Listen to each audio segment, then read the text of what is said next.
All right. I'm very happy today because my guest is Hanif Wahid, the founder of Delyva.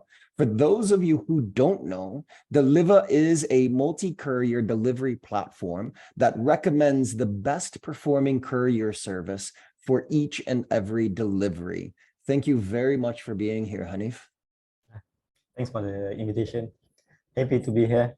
Very cool. So tell me, I always love going back to the beginning and understanding the origin story. So how did you become an entrepreneur in the first place?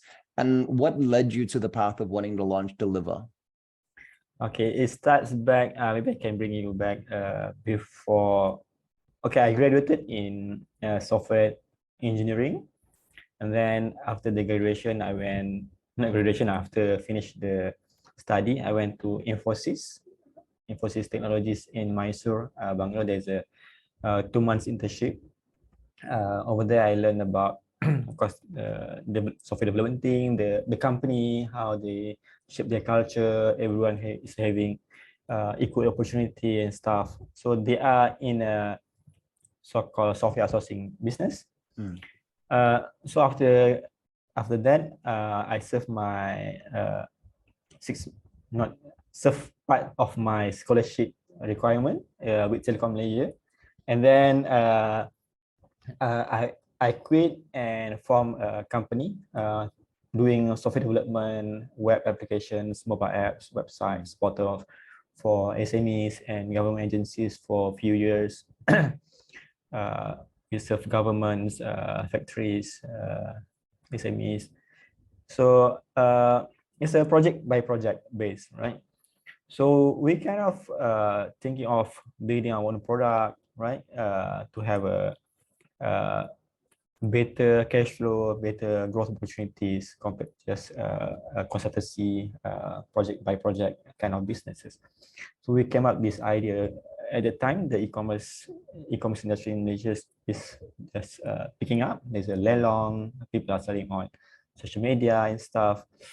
So there's a mobile app with GPS and stuff. So we started not with Delyva actually. We started with a Mat Dispatch. Mat Dispatch is a same-day delivery, last mile delivery company. Initially, we focused on helping businesses to deliver on the same day. So their customers, their buyers can get things earlier. They buy in the afternoon, get it on the same day instead of few days or weeks, right? So the core value proposition is buy today, get today. So over time, since we are kind of new in the logistics industry, e-commerce, so we learn from our customers, partners, as well as competitors, from the industry players. We see that they have a lot of this, right? And they have a lot of customers. Some are buying from within the city where we can serve using same-day delivery, and then some are buying from other states, other countries. So they are fulfilling orders from variety of destination, variety of couriers. Same day they can use us. For next day they probably need to use other courier. International, they probably need other couriers. So that's where we see that we can add value because the platform is kind of easy to use. Our customers love it. So we partner with the national courier, and at the time there's a Post Laju, and then we add Aramex for internationals. So in our platform, they can ship nationwide with Post Laju and internationally with Aramex at that time. So over the years, there's some confusion, right, with our customers. Mat Dispatch is a courier company. Then why there's a courier inside the courier, right? Yeah, like what Asia did, right? People are confused. Asia, and then they are selling at the airlines flights, right? They became a travel agent essentially, selling anybody and everybody. Yeah, it's a good move, but there's a confusion in terms of branding, right? Yeah. Besides that, Mat Dispatch also at the time we are also shifting from just on demand or same day. We also serve courier companies like helping their last mile delivery like Post, CJ, Skynet in some of the branches, right? So for multi-space as a platform, because of this confusion, we started thinking to introduce a new brand. It's a multi-courier delivery platform, right? So we started Delyva in 2019 as a multi-courier delivery platform to help businesses streamline their fulfillment processes with multiple couriers. So over the years, we improved the product, improved the platform, onboard from 3 couriers to multiple couriers. Initially, we onboard next day delivery partners, and then we onboard more international partners, and later on, we onboard more on-demand players. So with that, Delyva are able to serve both F&Bs, retailers, groceries, the whole variety of orders, as well as the normal parcels delivery and e-commerce. That's how we can. And did you phase out the My Dispatch? Okay, so what happens is when we launched Delyva, we get an investment from an angel investor from a courier industry. But over 1 year, of course, at the time we burned quite a lot on the developing a new platform. So there's some disagreements on the direction of the company.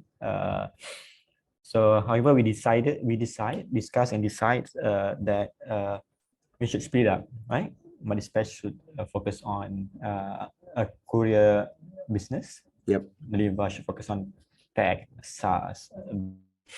So we split up in December 2020.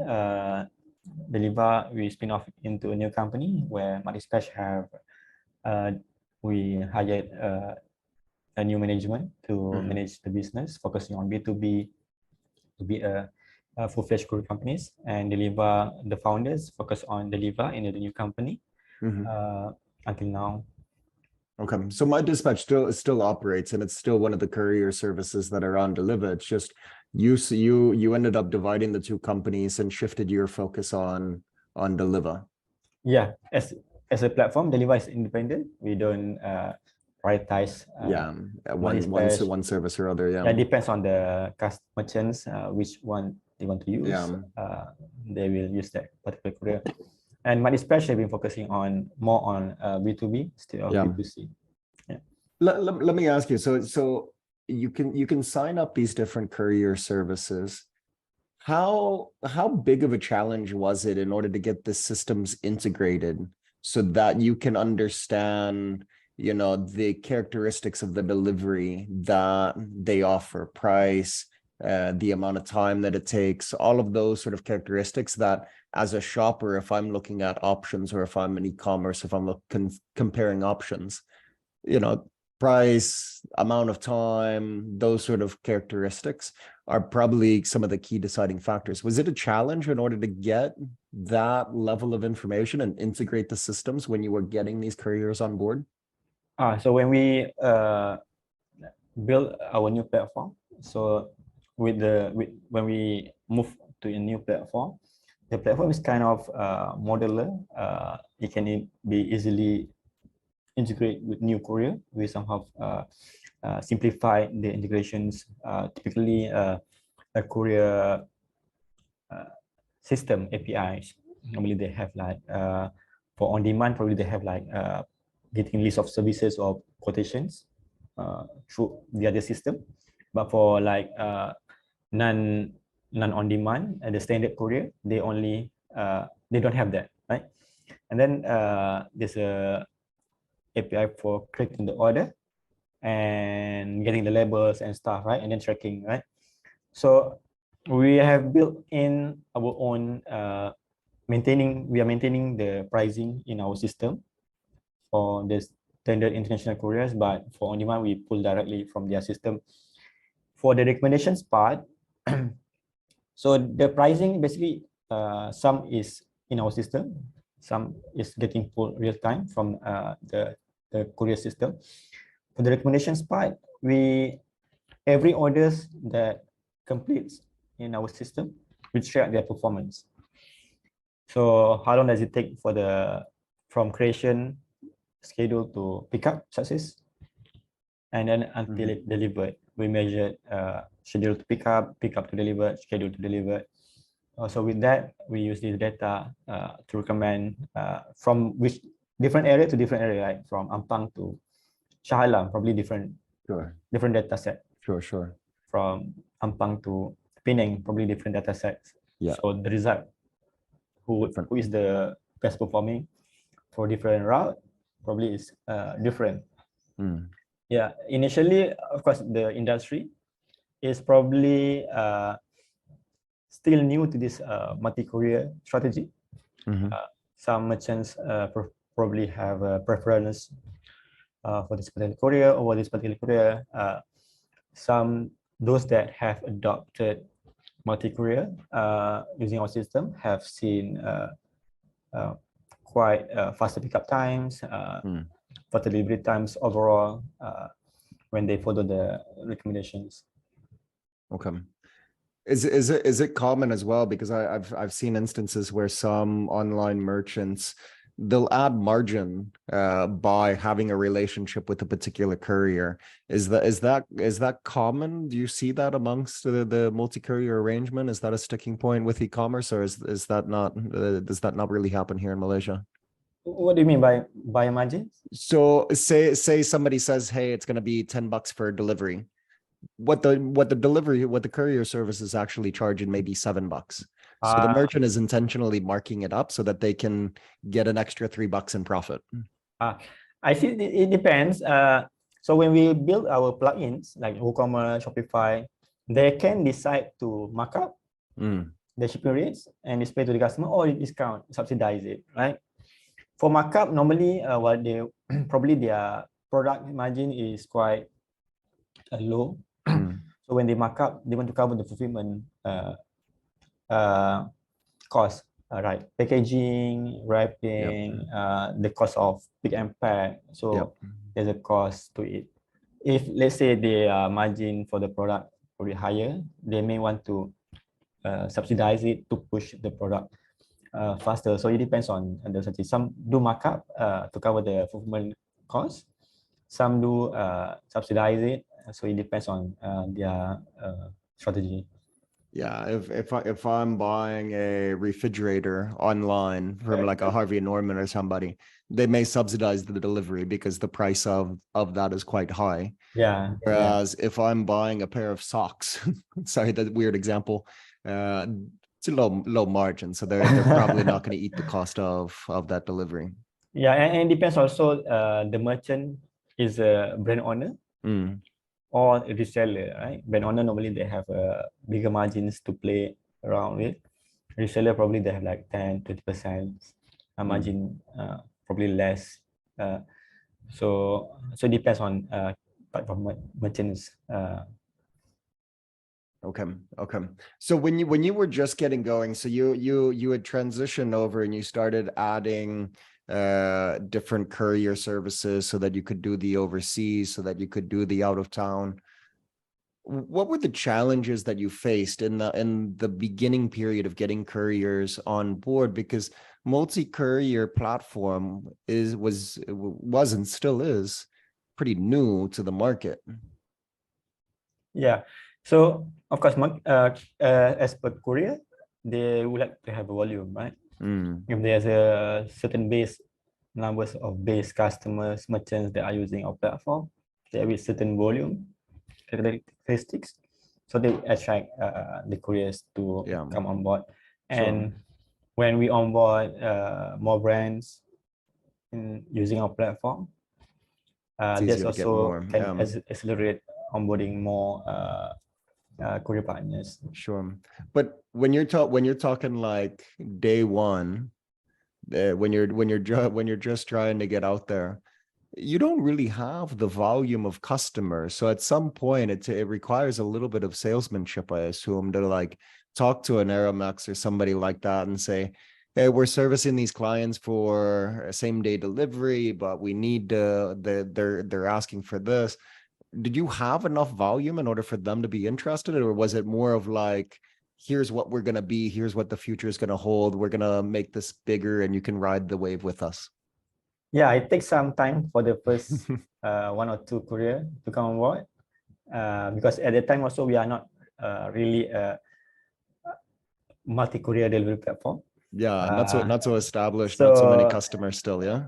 at the time, the customers, the volume is there, but of course, it took some time to convince Mm, the first one or two courier to come on board, yeah. and from there, it became more easier when we have more brands, bigger brands using our platform. And besides that, just to add, our platform uh, can be used as a purely as a SaaS, where Mm, if the merchant, let's say we have an integration with Ninjavan or JNT, right? And the merchant probably have an existing contract with them. mm-hmm. So they can also just bring their account into the system. So they can enjoy the same rate, same SLA they are enjoying without having to do another integrations with the courier. Oh, okay, so any pre-existing relationship, any Yeah, pre-existing contract, they can yeah, just kind of type in their account number and say, "Hey, here's my J&T Express," you know. yep, sort Okay, of, yeah. So that's one of the things that differentiates Delyva compared to other platforms okay, that allow us to onboard more enterprise businesses. okay. Do you see any aspect in the industry, because there's a pretty wide number of courier services here in the market, whether you're talking about outstation, whether you're talking about inside of the Klang Valley area as well. Do you see any movements towards consolidation where they're starting to try and roll themselves up and become just one big multi offering sort of company, or because of platforms like yours, is that unnecessary for them to take that step? Uh, I heard people, industry players, talk about consolidation because of in post-COVID, the volume is, the trend is lower now compared to even uh, pre-COVID. The volume Yeah. is maybe sort of the same or lower, and marketplace have their own uh, delivery arm. Mm-hmm. So the volume, overall volume for the courier companies have become lower. So I heard Yeah. a lot of discussions about the consolidations, but I don't see any uh, active talks between these courier companies to To do actually anything. to realize the consolidation Mm. thing. But I do see that some couriers are using other couriers route in some areas, Mm. especially in outskirts that have lower volume. Probably Mm. they just pass it to other courier. These collaborations probably can help them to uh, uh, burn less. Okay. Yeah. Okay. So we talk a decent amount on the courier side, but when you go and approach an e-commerce site, a merchant, what's the key point that you emphasize? Because oftentimes, if they're already online and they're already selling, they have some pre-existing relationship for the delivery side, that angle of it. So when you approach a new customer, and maybe it was more difficult in the early days, so maybe we could rehash the early days. What was the key value proposition? What was the key aspect that you would pitch? In the early days, we don't have many features to play around. In the early days, we don't have that comparison of the performance and so on. In the early days, just rates, better rates. Okay. If our rates not better, then we lost it, right? Mm. So over time, we build up values into our platform where they can compare the performance, more integrations. They can bring their own courier account. We have WhatsApp notifications. We try to add more values to make sense for them uh, to onboard our platform. And currently we are working on a return solution where they can streamline not just delivery, but they can also streamline their return process. Sure. Okay. Okay. So it was a bit of a challenge because at the beginning it was really rates driven, but now you have all of these additional features that there's more value add in order to bring somebody onto the platform. Yeah. Mm-mm. How did you talk to me a little bit about the product evolution of introducing new features? What was the logic and what came first after simply finding better rates? It depends on our discussion with the customers, Mm, what they share with us, their pain points, and so on. Only then we can decide to develop or not to develop a particular feature.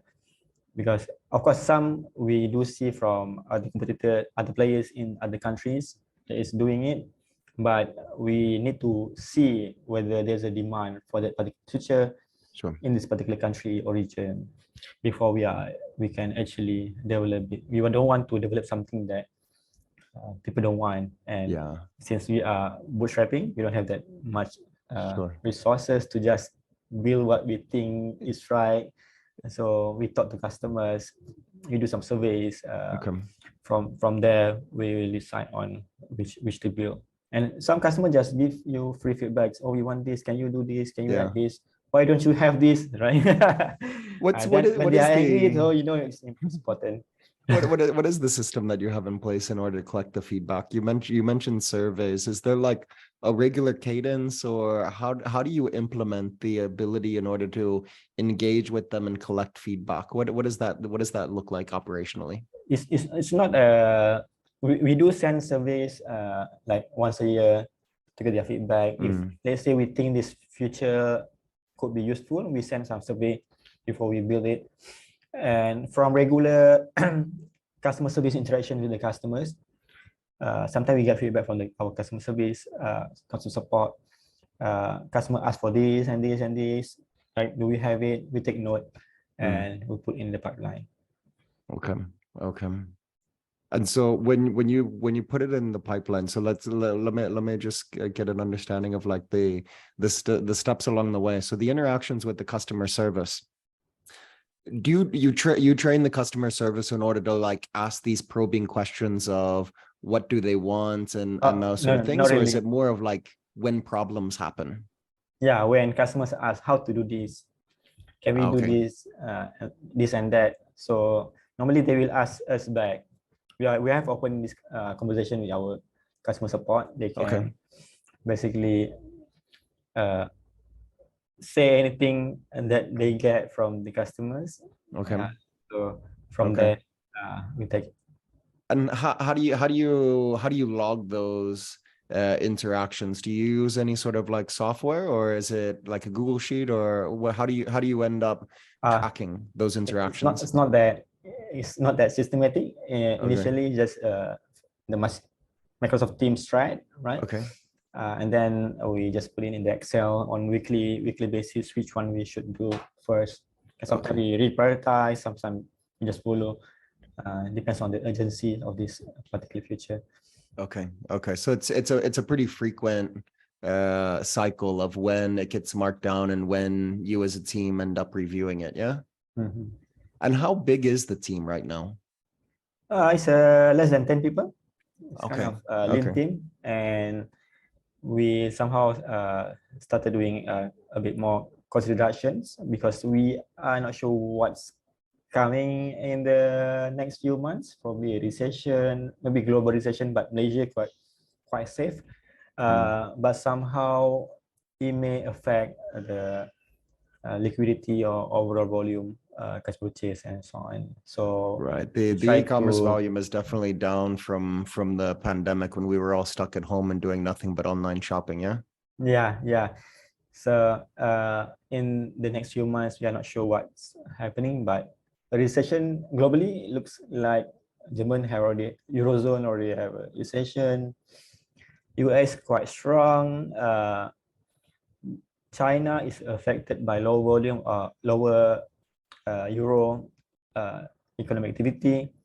So probably the demand in the global stage may affect our export driven Okay. economy, right? So it's not doesn't look nice, right? Yeah. Yeah. So There's a lot of uncertainty. we try to do cost reductions Okay. and try to focus more on subscriptions, add value to our product. So we aim to be more profitable by end of this year. Okay. Okay. Okay. So adding more product features and those to where you can monetize better off of your customers. Yeah. Yeah. How much of your volume that goes through the merchants that you serve is highly localized versus international? What do you mean highly localized? Meaning like somebody in Klang Valley is ordering from a merchant in Klang Valley, so it's basically putting it on, you know, same day sort of delivery service, short trip versus ordering online from something that needs to be shipped to me from a factory in Thailand or China or Vietnam or wherever. Currently we don't do like import. Okay.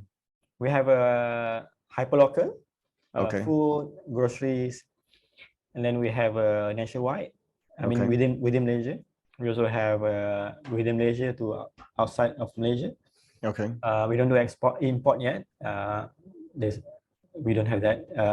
Okay. So talking about locally, our hyperlocal volume is about 10 to 30% of our volume right now. And we see this is our strength compared to other players. We quite excel in this area. So the volume is this segment is kind of new for the multi-courier delivery platform. And we see it's growing. We have a 7-Eleven app coming soon. We have few things coming up also. New enterprise customers will be using us. So roughly hyperlocal about 10 to 30%, sometimes higher. So it depends on season. If you're launching like a 7-Eleven app and some of these other things, is the anticipation the hyperlocal is going to increase? Yeah. So besides that, some in the depends on the season, like Raya season. Yeah. 1 week before Raya or 2 weeks before Raya, probably their merchant will open up the same-day delivery. Sure. So the customers can be sure they will get it today instead of could be after Raya. Yeah. And then what's the point? These are the behavior that we see. Okay. Is there a lot of cyclicality, seasonality to the business that you see? Yeah. We see a lot like Chinese New Year, Hari Raya Haji, Christmas. But normally holiday affects our business. Yeah. When there's a holiday, people don't buy that much. That shopping money, they use it for traveling. So there's a cyclicality. If there's a lot of holiday like in the recent months, so it affects. And then there's a revenge travel thing that also affects. I'm not sure how long it will be there, but I think people now want to go out, right? Yeah, people want to go out. There's still that fresh memory of the lockdowns, I guess. So we need to accept that and take it into our planning. Okay. So what else is next for Delyva? If you're looking forward, you kind of referenced into some potential with 7-Eleven, etc. What else are you looking at launching? Retail solution, we just soft launch it. Try to promote it and take feedback. Try to improve it further, make it real solid. As for we are looking into other countries in Asia as well, but we see that like Indonesia, subscriptions is not a thing yet. So we need to somehow find the right segment in each country and try to go there without having to go there. Sure. Try to get customers from there without having to probably start with the only subscription without having to incorporate there. Yeah, that's what we are trying. We plan to do in the next 6 months. Okay. Before we incorporating actually, as a foreigner in Indonesia is quite expensive. There's what? It's like a 2 million ringgit or something paid in capital requirement. I can't remember what the exact yeah, thing is. it's quite similar. And even in other Asian countries as well, the regulation is quite tricky. Maybe they need some percentage of local employment, etc. So we try to, because the economy outlook doesn't look good, we try to be lean when we expand to, not expand lah, when we try increase our customer base around Outside Asia of Malaysia, before we actually go there. Yeah. And how is that process when you need to onboard merchants, when you're looking at, well, I guess maybe the two sides of it, because if you're looking at expanding merchants outside of Malaysia, you also need to get courier services in those markets. Now, some of them operate in multiple. So if you're talking like Ninja Van, J&T, they're in basically every single country already. But do you have to fill in the gaps with new services? Are all Ninja Van entities the same because they may have locally registered different rules, etc.? Or how is that? Yeah. So of course, we already on board connected with the regional ones, JNT, Ninja, Lalamove, Teleport, Pandago, Grab, right? Already connected with them. So the local couriers, probably we need to connect with them.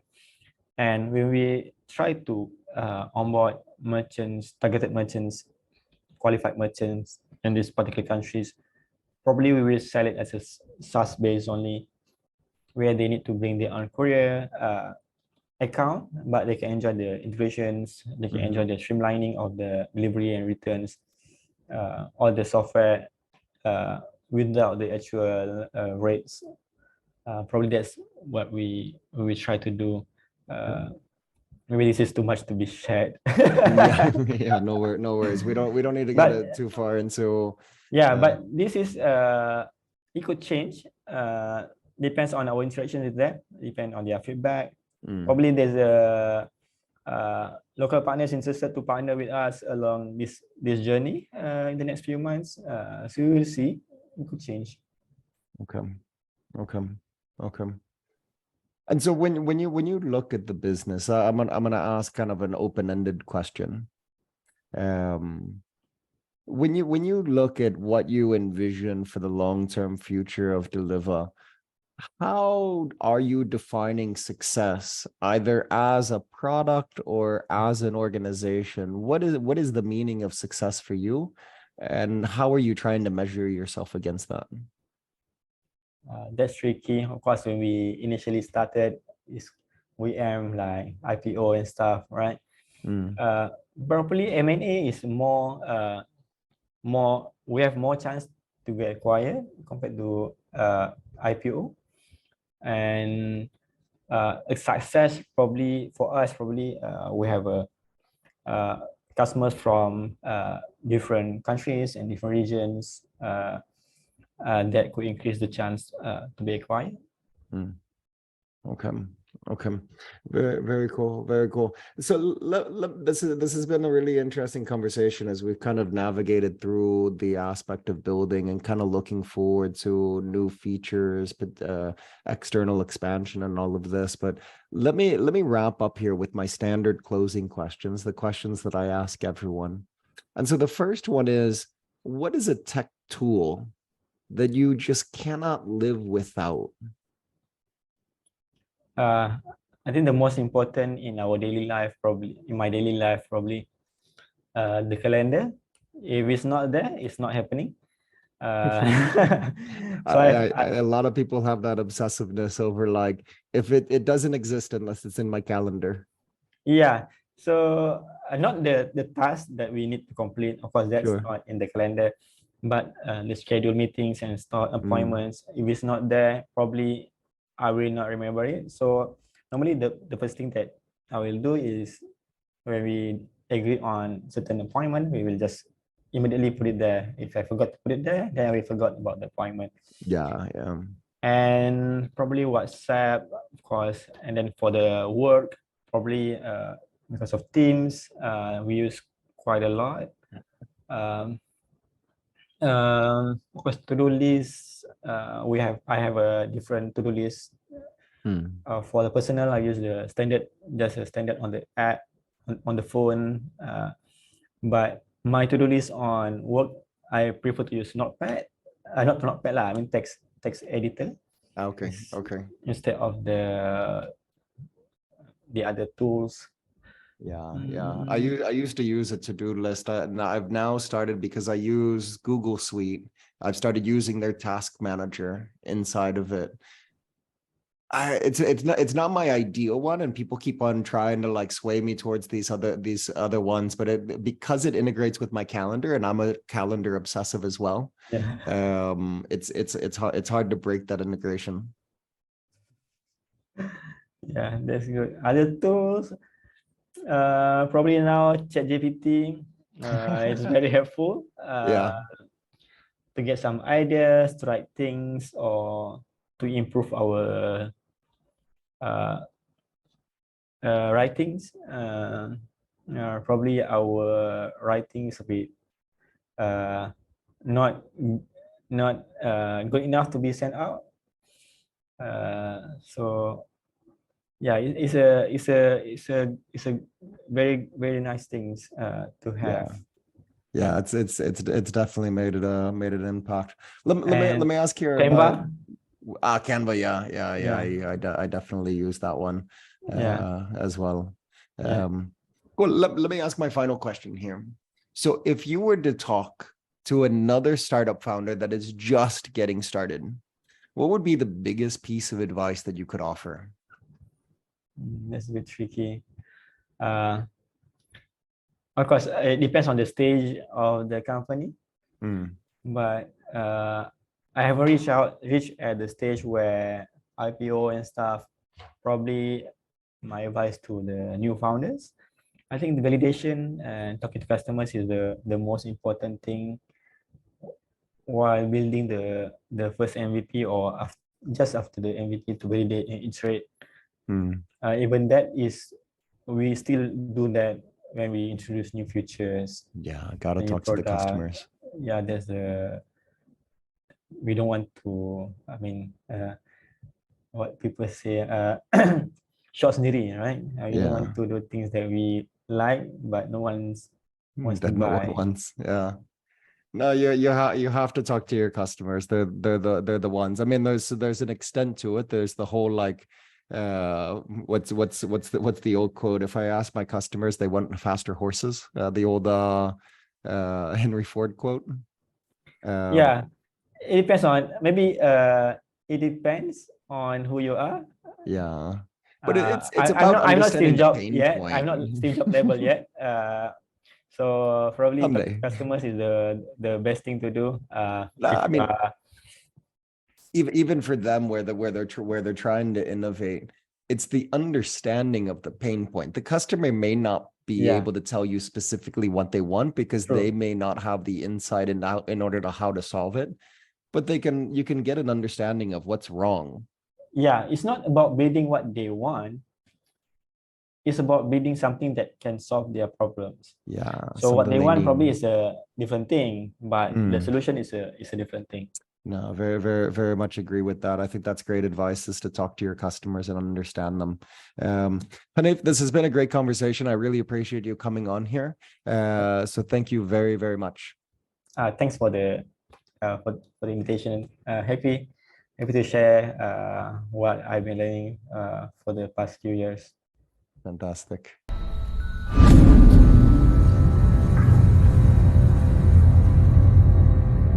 All right, that wraps it up for another fantastic episode of the Sea of Startups. If you've enjoyed this episode, please share it with a friend. Go onto iTunes or wherever you get your podcasts and leave us a review. It's the best way for us to get discovered and to have these startup stories reach a broader audience. If you have any suggestions or would like to get in touch, you can email me at kevin@indelible.vc. As always, I'm your host, Kevin Brocklin from Indelible Ventures, and this is the Sea of Startups.